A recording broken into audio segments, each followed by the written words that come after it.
જો કદાચ એકાદ પણ જીત્યો ને એને આપણે એક પણ રૂપિયાની ગ્રાન્ટ નહીં આપી। હું તમને અહીંયાથી કહું છું કે એક પણ રૂપિયાની આપણે ગ્રાન્ટ નહીં આપીએ। સાંભળ્યું તમે?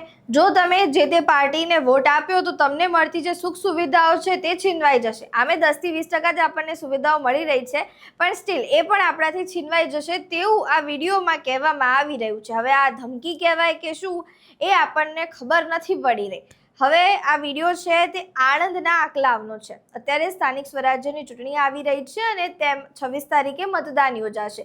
તે પહેલા દરેક રાજકીય પાર્ટીઓ દ્વારા પોતાના જે ઉમેદવારો છે તેમને માટે જાહેર સભાઓનું આયોજન કરવામાં આવે છે।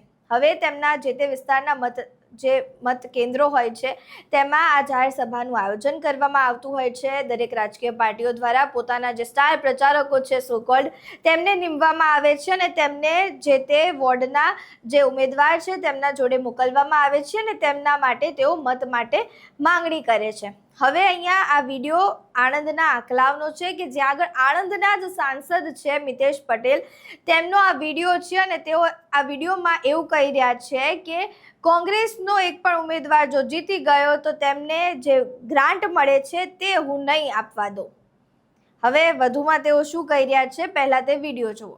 વખતે પણ એમને જેટલા પણ આપણે તો એમને વોશ આઉટ કરીશું, પણ જો કદાચ એકાદ પણ જીત્યો ને એને આપણે એક પણ રૂપિયાની ગ્રાન્ટ નહીં આપીએ। હું તમને અહીંયાથી કહું છું કે એક પણ રૂપિયાની આપણે ગ્રાન્ટ નહીં આપીએ।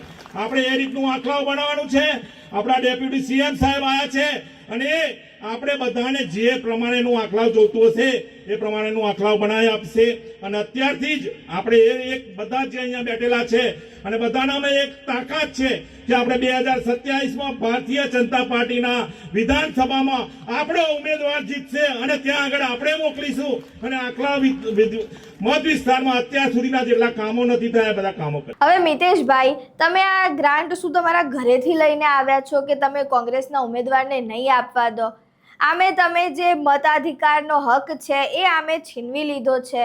લોકશાહીની હત્યા આમે કરી લીધી છે અને હવે જે 2-4 પૈસા મળીને જે લોકોની સેવા કરવા માણસ આવે છે એના પાસેથી પણ તમે ગ્રાન્ટ છીનવી લઈને એ સેવા પણ નથી કરવા દઈ રહ્યા।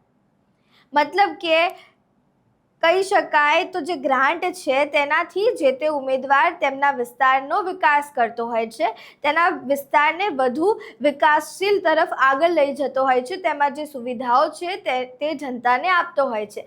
પરંતુ અહીંયા તો ભાજપના જ નેતા દ્વારા, ભાજપના જ સાંસદ દ્વારા એવું કહેવામાં આવે છે કે જો કોંગ્રેસનો ઉમેદવાર આંકલાવના કોઈ પણ વિસ્તારમાં જીતી જાય છે તો તેને ગ્રાન્ટ નહીં મળવા દો। હવે ગ્રાન્ટ નહીં મળે તો એ સ્વાભાવિક વસ્તુ છે કે એ વ્યક્તિ એ વસ્તુ જે તે વિસ્તારનો વિકાસ નહીં કરી શકે। હવે વિકાસ નહીં કરી શકે એટલે તમારા જ નેતાઓ ત્યાં આગળ જશે ને કહેશે કોંગ્રેસ દ્વારા તો વિકાસ જ કરવામાં નથી આવ્યો।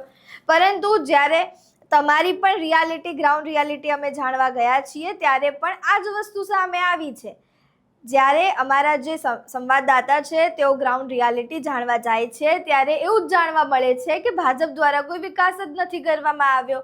જ્યાં પણ પૂછવા જઈએ છીએ ત્યાં આગળ લોકો ડરે છે, લોકો એવું કહે છે કે અમારે નથી બોલવું, અમે બોલીશું તો જે ગુંડા તત્વો છે તે અમને આવીને બોલશે અને અમારું જે અમે જે રીતે જીવી રહ્યા છીએ એ પણ જીવવાનું અમારું મુશ્કેલ કરી દેશે। મતલબ કે જે હદ છે જે ગુંડાગર્દીની અહીંયા એ લેવલ એકદમ વધી ગયું છે અને એ જ વસ્તુ અત્યારે લોકોના મોઢા ઉપર, લોકોના આંખોમાં પણ દેખાઈ આવે છે કે જ્યારે અમે ગ્રાઉન્ડ રિયાલિટી જોવા જઈએ છીએ ત્યારે એ લોકો એવું પણ કહે છે કે ભાજપ દ્વારા વિકાસ નથી કરવામાં આવ્યો। કોર્પોરેટર અમારા ત્યાં 5 વર્ષે મત માંગવા આવે છે પરંતુ જ્યારે વાત આવે છે વિકાસ કરવાની, અમારી જે સુખ સુવિધાઓ છે, અમારી જે મૂળભૂત જરૂરિયાતો છે તે પૂરી કરવાની, ત્યારે તે કોર્પોરેટર દેખાતા જ નથી। અમે તેમના એસી કેબિનો આગળ જઈએ છીએ, માગીએ છીએ તેમનો ટાઈમ કે અમારું આ કામ પૂરું કરી દો, ગટરો ઉભરાય છે, રોડ રસ્તા ખરાબ છે, એ બધી વસ્તુઓ જ્યારે લઈને જઈએ છીએ ત્યારે કોઈ કામ જ નથી કરતું, એસીમાં બેસી રહે છે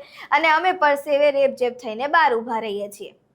મતલબ કે અહીંયાની જે જનતા છે, ગુજરાતની જનતા છે, તેઓ પરસેવે રેબઝેબ થતી રહે છે, પરંતુ જે અધિકારીઓ છે કે જે નેતાઓ છે, જે કોર્પોરેટરો છે કે જે એસી કેબિનમાં બેઠા છે ત્યાં બેઠેલા રહે છે અને કોઈ પણ પ્રકારની જે જરૂરિયાતો છે આ જનતાની તો પૂરી થતી જ નથી। અને તમે સ્ટેજ ઉપરથી આવા નિવેદનો આપો છો. અમને જાણવા મળ્યું કે ગૃહમંત્રી પણ ત્યાં આગળ ઉપસ્થિત હતા. ગૃહમંત્રી એવું કહે છે કે કાયદામાં રહેશો તો ફાયદામાં રહેશો, પરંતુ અહીંયા તમારા જ સાંસદ સ્ટેજ ઉપર ઊભા રહીને આવા નિવેદનો આપે છે કે કોંગ્રેસને જો સીટ મળી ગઈ, કોંગ્રેસનો જો ઉમેદવાર આ વિસ્તારમાં આવી ગયો તો તેને ગ્રાન્ટ નહીં મળે. તો એક ખુલ્લી ધમકી જ છે ને લોકોને ડરાવવાની, કારણ કે જનતા પહેલેથી ડરેલી છે. જનતાને ખબર છે કે અમારી જે સુવિધાઓ અત્યારે અમને મળી રહી છે, જો અમે કોંગ્રેસને વોટ આપીશું તો એ સુવિધાઓ પણ અમારેથી છીનવી લેવામાં આવશે. હવે આ એક શું કહી શકાય, ધમકી કહી શકાય કે પછી સમજાવવાનું કહી શકાય, કારણ કે ખુલ્લી ધમકી અહીંયા સ્ટેજ ઉપરથી આપવામાં આવી છે સાંસદ દ્વારા.